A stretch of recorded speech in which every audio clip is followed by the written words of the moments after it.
Apa yang harus aku lakukan? Ada apa sayang? Kenapa menangis? Tanya Freya memeluk Lexa dan mengusap punggungnya lembut. Alex yang tadinya fokus membaca buku meletakkan bukunya dan mendekatkan dirinya ke arah Lexa yang sedang menangis terseduh-seduh di pelukan Freya. Mom, ada apa? Kenapa Lexa menangis? Tanya Alex yang hanya dijawab gelengan kepala oleh Freya pertanda tidak mengetahuinya. Lexa masih menangis terseduh-seduh di pelukan Freya karena tadi Lexa belum menjawab.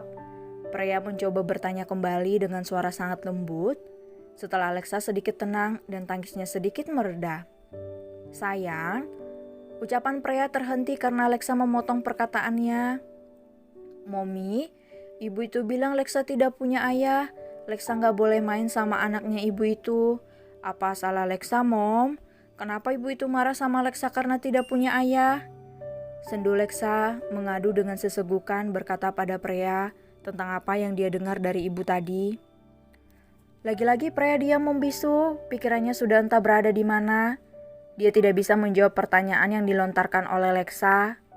Alex yang melihat itu hanya bisa ikut diam meski dirinya tahu siapa sang Dedi.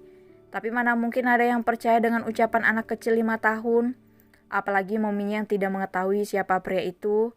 Alex semakin sulit untuk mengatakannya. Semakin rumit. Mom, Dedi kemana? Kenapa nggak pulang-pulang?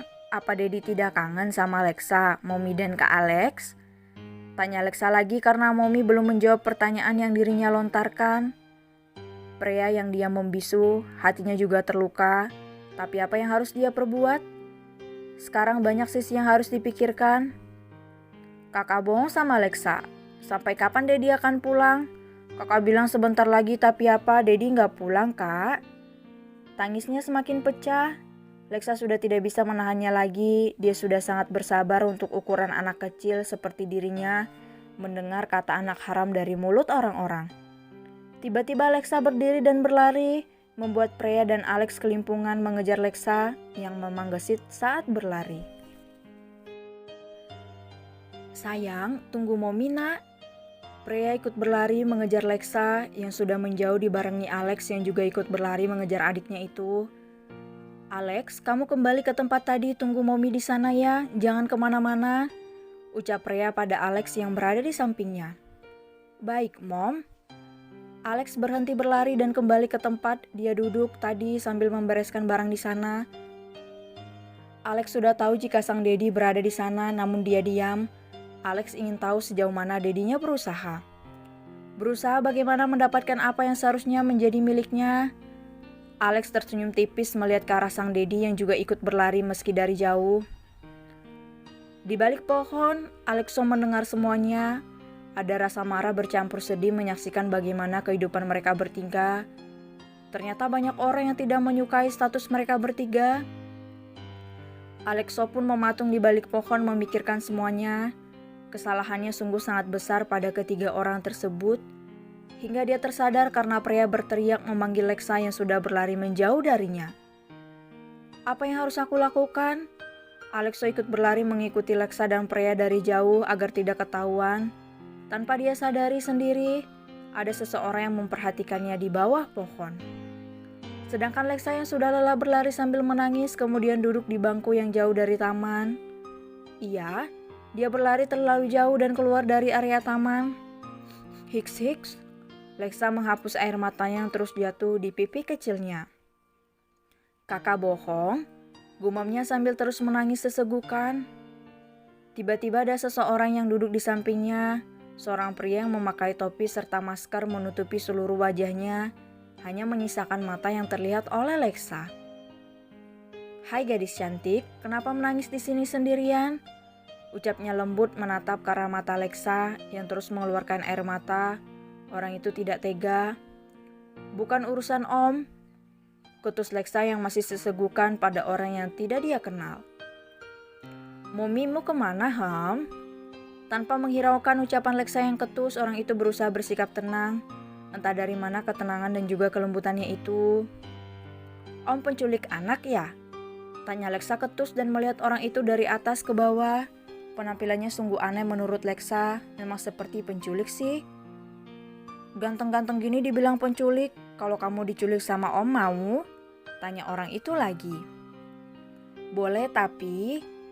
Leksa langsung berdiri melihat pria dari jauh dan menarik pria itu untuk ikut berlari bersamanya.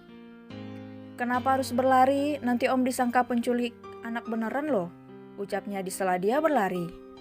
"Emang benar kan?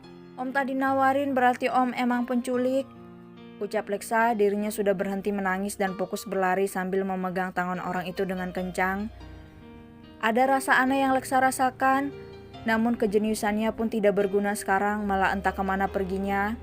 Tapi rasa hangat saat memegang tangan itu membuat Leksa tenang dan tidak ingin melepaskan genggaman tangan itu. "Bagaimana ini?" batin orang itu. "Baiklah, karena kamu mau diculik, sekarang ikut om." Semakin jauh mereka berlari, orang itu berhenti dan menelpon seseorang untuk menjemputnya. Tidak berapa lama, kemudian sebuah mobil hitam berhenti tepat di samping keduanya. Leksa kaget karena mobil itu mewah dan tidak sembarangan orang memilikinya. Mereka berdua masuk ke dalam mobil dan melaju entah kemana. "Halo tuan," katakan dinginnya. Nona pria beserta anak-anak berada di taman. Namun tidak lama kemudian ada seorang ibu-ibu sepertinya memarahi nona kecil. Setelah itu nona kecil berlari entah kemana. "Kami tidak bisa menemukannya tuan," ucap orang di seberang telepon. "Menjaga 3 orang saja kalian tidak bisa becus. Apa kamu mau aku kirim ke Alaska, ha?" Sangat marah sambil memijit pelipisnya. Dirinya merasa pusing bukan karena hanya masalah anak temannya yang kurang peka itu. Ini bertambah satu lagi masalahnya cucu imutnya hilang. Selidiki semuanya, berikan pelajaran pada ibu itu dan tambahkan orang untuk mengawasi mereka. Tita pria parubaya itu keras. "Dan cari cucuku sampai ketemu, atau kalian akan tahu akibatnya." Tanpa menunggu jawaban dari seberang, pria parubaya itu menutup teleponnya dengan kasar. "Haduh, bisa gawat nih kalau si tua itu tahu cucunya hilang," ucapnya frustasi. "Dia kan termasuk cucu imutku juga sih. Hai, apa yang aku pikirkan?" gumam pria parubaya itu. "Lebih baik aku terjun langsung, mungkin mereka tidak terlalu jauh dari daerah taman," gumamnya lagi. Kemudian mengambil jaket serta kunci motor, pria parubaya itu kemudian menyalakan motornya dan berangkat dengan kecepatan sedang membelah jalanan kota. Belum juga sampai, sekarang dirinya melihat seseorang yang dia kenal membawa seorang anak kecil. Pria parubaya itu mengikutinya, takutnya seperti apa yang dia pikirkan.